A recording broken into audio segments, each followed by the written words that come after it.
Assalamualaikum warahmatullahi wabarakatuh. Selamat datang kembali di pembelajaran fisika bersama saya Farini. Kali ini kita akan membahas tentang gerak parabola, di mana submaterinya adalah contoh parabola, pengertian dan komponen gerak parabola, besaran yang ada pada gerak parabola jika dianalisis terhadap sumbu X, kemudian terhadap sumbu Y, dan kita lihat dari rentang waktu yang terjadi pada gerak parabola. Nah, contoh-contoh gerak parabola dalam kehidupan sehari-hari itu ada pada lintasan bola yang ditendang, lintasan pada meriam yang diluncurkan, kemudian lintasan saat lompat galah, kemudian lintasan saat main main basket atau main voli juga iya benar, kemudian lintasan benda yang dijatuhkan dari sebuah pesawat. Ini kebetulan yang dijatuhkan adalah bom. Jadi dari contoh tersebut dan materi kita sebelumnya, apakah perbedaan dari gerak parabola dengan gerak vertikal? Silahkan dijelaskan di catatannya. Ini ada contoh lain ya, yaitu gerakan roket yang ditembakkan dari sudut tembak tertentu atau sudut elevasi tertentu. Kemudian pengertian dan komponen gerak parabola. Gerak parabola seperti kita lihat dari contoh tadi, gerakan yang lintasannya seperti garis parabola. Para itu bukan sama dengan setengah lingkaran ya. Parabola bukan setengah lingkaran bola, tapi dia sebagian yang belum mencapai kesempurnaan. Jadi ini kalau kita garis ini bukan diameter, tapi ini kurang dari diameter. Diameter itu 2 kali jari-jari ya, lingkaran. Jadi gerak benda itu misalkan bola ditendang, gerakannya itu maju ke depan dengan gerak tetap, dengan kecepatan tetap, dan terus naik ke atas dengan kecepatan yang berubah. Semakin naik, kecepatannya semakin berkurang karena meninggalkan gravitasi, karena menjauhi titik pusat bumi, jadi min gravitasinya negatif ya. Kemudian dia saat mencapai titik maksimum, kecepatan terhadap sumbu vertikalnya itu 0, kemudian dia turun lagi, semakin lama semakin cepat, berarti karena gerakannya itu teratur, dia disebut dengan GLB. Kalau kita bagi dua, waktu untuk naik sama dengan waktu untuk turun.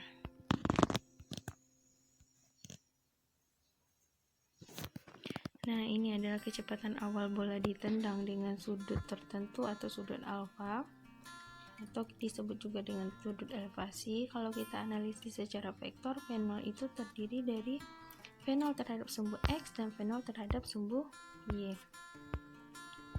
Nah, sama ketika dia di atas, ini kemiringannya sudah berbeda ya. Gitu. Jadi dia kecepatannya itu sudah berubah. Bisa kita cari kecepatan terhadap sumbu X-nya, bisa kita cari terhadap sumbu Y-nya. Begitu juga selanjutnya. Ini beda kan? Kalau kita ikuti arah panahnya berbeda arahnya. Jadi dia GLBB. Nah, sampai di puncak tertinggi, kecepatan terhadap sumbu Y-nya itu sama dengan 0. Dia berhenti naik dan dia tetap maju ke depan. Jadi kecepatan Vx-nya sama dengan kecepatan Vt. Nah, kalau misalkan ini kan berarti kita lihat itu segitiga ya, bisa kita gunakan rumus Pythagoras. Nah, jadi ketika menjauhi pusat bumi, gravitasi bernilai negatif. Pas turun dia mendekati pusat bumi, gravitasi positif. Jadi ketinggian maksimum itu Hmax, waktu untuk mencapai tinggi maksimum itu Tmax, jarak mencapai titik maksimum itu secara horizontal itu Hmax. Jarak total ini 2 kali jarak di titik maksimum. Begitu juga dengan T-nya, 2 kali T mencapai titik maksimum.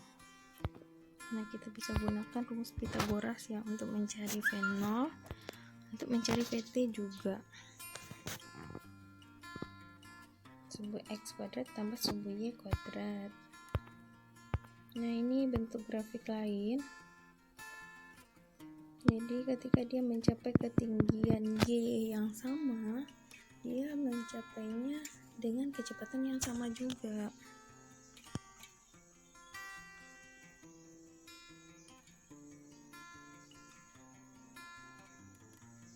Silahkan dicobakan di contoh soal ya. Besar gerak parabola sumbu X, kita analisis terhadap sumbu X dulu. Nah, sumbu X itu kan tadi kita udah bahas bahwa kecepatannya itu tetap di titik manapun karena gerakannya konstan, yaitu GLB, dia tetap maju ke depan dengan konstan.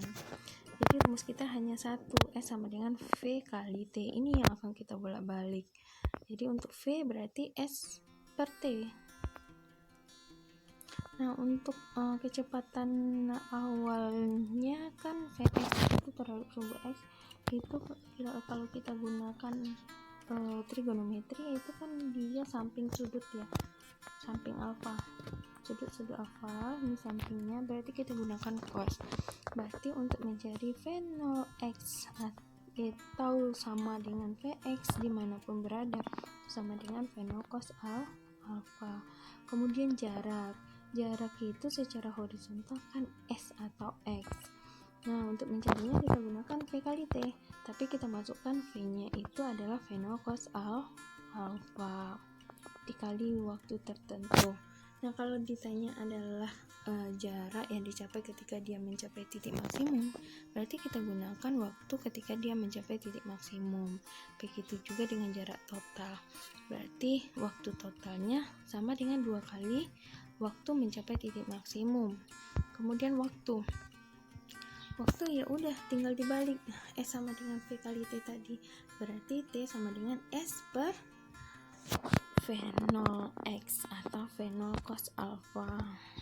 Ini silakan dicobakan di latihan 3. Kemudian kita analisis terhadap sumbu Y, karena dia sumbu Y itu dia naik ke atas, makin lama ketika naik itu kecepatannya semakin berkurang hingga titik maksimum kecepatannya menjadi 0.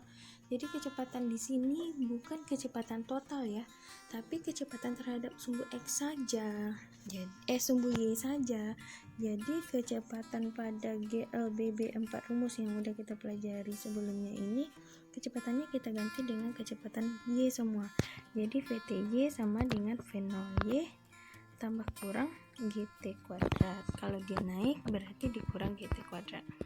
Nah, kita lihat pada grafik ini kita menggunakan trigonometri tadi karena sumbu Y itu berada di depan sudut, berdiri depan sudut, kita gunakan sin.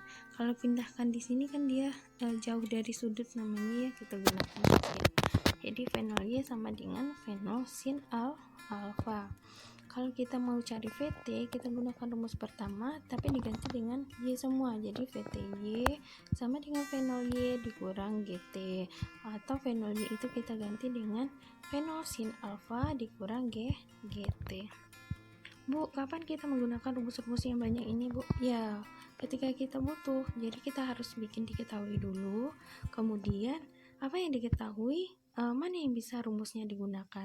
Jadi usahakan ketika bikin menjawab soal gerak, Ananda bikin diket, kemudian Ananda di guramnya bikin 4 rumus ini untuk GLBB. Jadi nanti tinggal pilih mana komponen yang ada, dan berarti itu bisa rumusnya di antara rumus yang 4 itu bisa digunakan. Jadi kalau diketahui adalah ketinggian, berarti kita gunakan VTY kuadrat sama dengan V0Y kuadrat dikurang 2GH. Nah, karena yang diketahui ketinggian. Nah, V0Y kuadrat kan V0 sin alfa dikuadratkan, berarti V0 kuadrat sin kuadrat alfa dikurang 2GH. Untuk ketinggiannya itu kalau misalkan yang ditanya adalah ketinggian pada waktu tertentu, berarti kita cari V0Y kali T dikurang setengah GT kuadrat kalau naik, ditambah setengah GT kuadrat kalau turun. Jadi V0Y nya diganti V0 sin alfa. Atau kita bisa gunakan rumus yang keempat, H sama dengan VTY tambah V0Y dikali T T dibagi 2.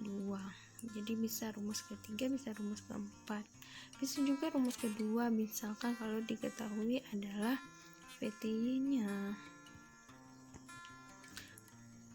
Nah, kemudian kalau misalkan yang ditanya adalah ketinggian maksimum, berarti VTY-nya kita ganti dengan 0. Karena pada titik maksimum dia tidak naik lagi kan, jadi kecepatan terhadap sumbu Y-nya sama dengan 0. Kecepatan totalnya sama dengan kecepatan terhadap sumbu X. Jadi tinggallah V0Y kuadrat sama dengan 2GH. Jadi untuk ketinggian maksimum sama dengan V0 kuadrat sin kuadrat alfa dibagi 2 kali gravitasi. Nah, silakan dicobakan pada latihan 4. Kemudian waktu di ketinggian maksimum itu bisa kita gunakan, karena dia ketinggian maksimum kita gunakan GLBB ya. Jadi V0Y sama dengan V0 sin alfa. Syaratnya adalah ketika tinggi maksimum VTY-nya sama dengan 0. Jadi untuk T-nya bisa V0Y per G. Itu rumus dari dicari dari rumus 1 ya. Jadi V0 sin alfa per G. Kalau kita lihat menggunakan, jadi Tmax sama dengan 2Hmax dibagi V0 sin alfa. Nah, untuk waktu total berarti kita bisa gunakan jarak horizontal atau GLB. Jadi T sama dengan S per V. S total per V0x atau Vx. Jadi kalau misalkan kita lihat dari gambar grafik tadi, itu kan sama ya, pada tinggi yang sama dia mencapai waktu yang sama saat dia mau naik dan saat dia mau turun. Jadi T total itu sama dengan 2 kali T untuk mencapai ketinggian maksimum. Ketinggian maksimum kita ganti V0 sin alfa per G, jadi 2 kali V0 sin alfa per G. Untuk jarak total juga begitu. Nah, dari rumus ini kita bisa tahu bahwa kalau dimasukkan S sama dengan V kali T ya, jadi V0 cos alfa kali 2 V0 sin alfa per G. Jadinya rumusnya menjadi V0 kuadrat dikali sin 2 alfa per G. Jelek sekali tulisannya, tapi paham ya. Nah, jadi silakan dicobakan pada latihan 5. Oke, sekian untuk pertemuan kali ini. Salah dan janggal mohon maaf. Terima kasih atas perhatiannya. Assalamualaikum warahmatullahi wabarakatuh.